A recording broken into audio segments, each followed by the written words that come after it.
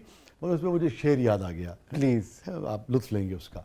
तुम न घबराओ ज़्यादा न ज़्यादा खुश हो, तुम न घबराओ ज़्यादा तुम न घबराओ ज्यादा न ज्यादा खुश हो, रूठना मानना तो हुस्न की आदत है मियाँ। वाह जी वाह, क्या बात, क्या बात। Thank you so much, thank you so much. तो ना रूठने में कोई प्रॉब्लम है फैसल को, ना मानने में भी।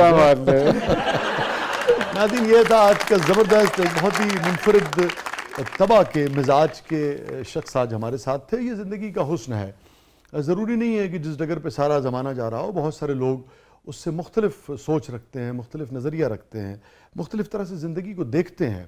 जिस तरह से वो ज़िंदगी को देखते हैं, आप उनके देखने की तरह से ज़िंदगी पे भले अमल ना करें, अगर आपको नहीं वो तरीक़ा पसंद अपने लिए, एक मरतबा वो दरीचा खोल के भी झांकना ज़रूर चाहिए कि इन्हें क्या नज़र आ रहा है। जिस तरह से वो देखते हैं कभी कभी ज़िंदगी को, उस तरह से देखना तो चाहिए कि भाई ये क्या है आखिर इसके अंदर। आप वही करें जो आपको अच्छा लगता है, मगर जिस तरह से कोई दूसरा शख्स जीता है आप वो मत करें अगर आपको अच्छा नहीं लगता, मगर उसकी रिस्पेक्ट ज़रूर करें, उसे जज ना करें। और ये था आज का ज़बरदस्त। अपने फीडबैक से हमें आगाह कीजिएगा। इजाज़त दीजिए, अल्लाह हाफ़िज़।